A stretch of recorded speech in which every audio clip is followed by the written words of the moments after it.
escola do mundo, onde eu posso ensinar e aprender a palavra da sabedoria. É a nossa EBD. Deus é o nosso diretor, o Espírito Santo nosso professor. A Bíblia é a cartilha que ensina o caminho, a verdade e a vida. Deus é o nosso diretor, o Espírito Santo nosso professor. A Bíblia é a cartilha que ensina o caminho, a verdade e a vida. Oi, tudo bem? Já tava com saudade de vir aqui conversar com você. Semana passada a gente terminou mais uma revista e na semana que vem a gente já vai começar outra.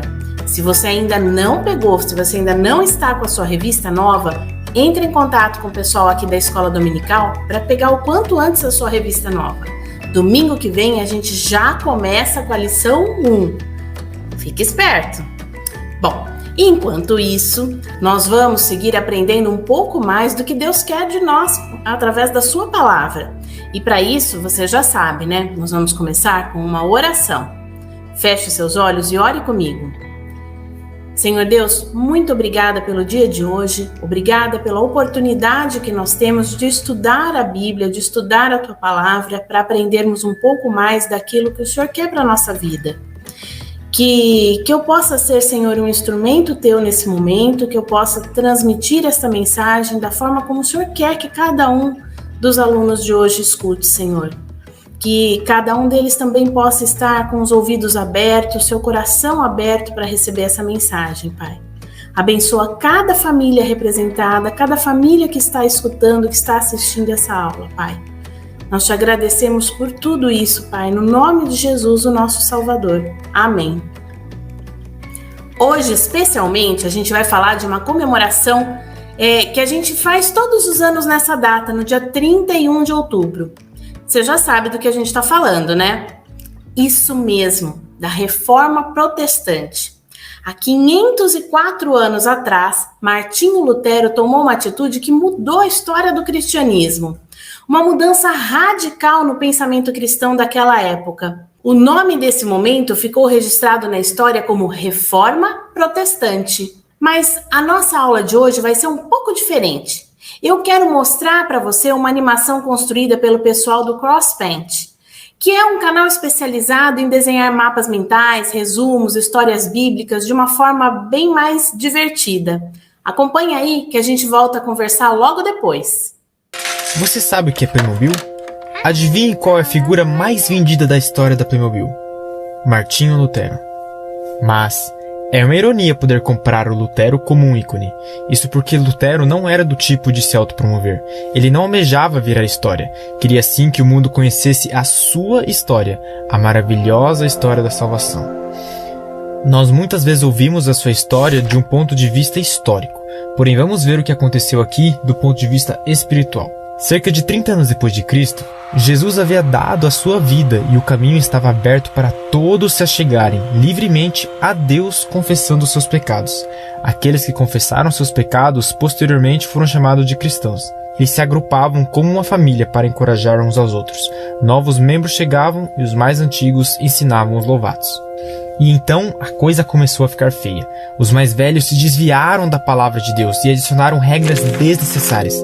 Como se isso não fosse ruim o suficiente, depois desses ainda se levantaram outros que cobiçavam o poder e perceberam que teriam total autoridade sobre os cristãos se cortassem a comunicação entre eles e Jesus Cristo. Para isso, tiveram que se intrometer em duas coisas, nas orações e nas escrituras. Referente à oração, passaram a ensinar que tem um intermediário entre Deus e o homem. Porém, a Bíblia claramente diz em 1 Timóteo 2,5, porque há um só Deus e um só mediador entre Deus e os homens, Jesus Cristo, homem. O segundo passo foi dizer que apenas a igreja tinha autoridade para interpretar a Bíblia e passaram a lê-la em latim. Mas então, em 1415, um homem chamado de Ian Hus entrou em cena. Isso 100 anos antes de Martinho Lutero. Ele leu a Bíblia e disse: "Ei, espera um pouco, isso é diferente do que a igreja está ensinando." Então a igreja disse: nós vamos te jogar na fogueira. E fizeram exatamente isso. Porém, antes de morrer, já na fogueira, pegando fogo, ele entoou: hoje vocês assam um ganso, referindo-se ao seu sobrenome que significa ganso. Mas ainda virá um cisne, que esse não poderão assar. E esse cisne veio 100 anos depois. Eles tentaram assá-lo, porém não puderam. Seu nome era Martinho Lutero, e ele destruiu a tirania da Igreja Católica. Agora, Martinho é um cara normal, que quer se tornar um advogado, mas um dia ele se encontra em uma tempestade, raios para todo lado. Temendo ser atingido por ele jura que se Deus o salvasse dessa, ele se tornaria um padre. Num tipo falou e fez, Martinho se encontra um padre católico. Agora, como um padre, ele tem acesso à Bíblia e passa a lê-la. Ele teme aquele Deus que conheceu na tempestade e fica com uma dúvida atormentadora: como posso me acertar com Deus? Então, ele tenta aquela forma religiosa, tentando subir a escada. Ele tenta orar por horas, jejuar, confessar tudo a um sacerdote, mas não funciona. Isso se chama santificação, ser uma boa pessoa. Basicamente, é isso que toda religião fala. Seja uma boa pessoa e você será aceito por Deus. Ser aceito por Deus significa justificação. Mas como disse antes, Martinho teme a Deus. E isso é importante, porque Salmo 25,14 diz: o segredo do Senhor é com aqueles que o temem. Foi então que Deus abre seus olhos e dá a ele, pelas Escrituras, o entendimento de que o justo viverá apenas pela fé. Isso significa que é impossível fazermos caminhos próprios para chegar até o céu, mas que Deus, no céu, deu seu Filho unigênito, o seu único Filho, para morrer por nós, para que quem crer, ou seja, sem obras, não pereça, mas tenha vida eterna. Isso significa que primeiro vem a justificação e depois a santificação. Na Bíblia, nós aprendemos que primeiro obtemos a graça de Deus, baseado na confissão de nossos pecados a Jesus, e então podemos, pelo Espírito de Jesus, ser transformados em bom. Isso é uma revolução para Lutero. Agora ele entendeu que o único jeito de chegar ao Pai Celestial é através de confissão de nossos pecados a Cristo e confiar em sua obra de redenção. Nesse meio tempo, a liderança católica está longe de temer o Deus vivo. Em vez disso, está usando um sistema religioso construído para o seu próprio interesse para se enriquecer. Eles explicam para os pobres que eles podem pagar dinheiro para ficarem quites com Deus. Em troca disso, eles ganham um papel chamado de indulgência. Martinho Lutero, muito interessado em ficar quite com Deus, ficou chocado, pois não conseguiu encontrar na Bíblia algo que defendesse isso. Então ele escreve 95 teses que ele quer discutir e prega o papel na porta da capela local, localizada em Wittenberg, na Alemanha. Mas, da mesma forma que foi com o mestre, assim também foi com seu servo. Cristo falou contra usar o templo para negócios, e Lutero falou contra a igreja feita em máquina de dinheiro. E os religiosos responderam unânimes: fora com ele. Porque uma vez que você mexe com o dinheiro e a influência dos religiosos, a amizade acaba rapidinho. Então, Lutero é chamado pelas autoridades religiosas para renegar e voltar atrás nas coisas que ele escreveu e pregou lá na porta. E lá, perante os cabeças da religião, ele falou uma frase que mudou a Europa e o mundo: a não ser que eu esteja convencido pelo testemunho das Escrituras ou pela razão clara, pois não confio nem no Papa nem nos concílios, pois é bem sabido que eles frequentemente erraram e se contradizem. Sou obrigado pelas Escrituras que citei, e minha consciência é prisioneira da palavra de Deus. Não posso e não irei renegar nada, pois não é nem seguro e nem correto agir contra a consciência. Que Deus me ajude. Amém. E essa é a segunda grande revolução que ele causa: pôr a Bíblia acima da religião da igreja.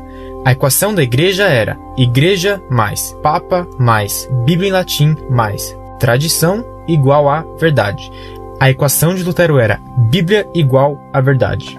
Então, alguns dias após Lutero se recusar a renegar as teses, a igreja o declara um fora de lei e passa a caçá-lo. Para salvá-lo dos que queriam a sua vida, alguns bons amigos o sequestraram e espalharam a falsa notícia de que ele havia sido assassinado. Então ele passa as próximas 11 semanas escondido traduzindo o Novo Testamento para o alemão coloquial. E isso muda o jogo. Agora milhares de pessoas podiam ler o que Deus tinha a dizer, e o caminho para o céu estava novamente aberto e sem obstáculos. E o resto é história. Porém, hoje, 500 anos depois, muitas pessoas, na verdade, quase todo mundo, é novamente ignorante quanto à palavra de Deus. Por quê? A estratégia do inimigo não mudou.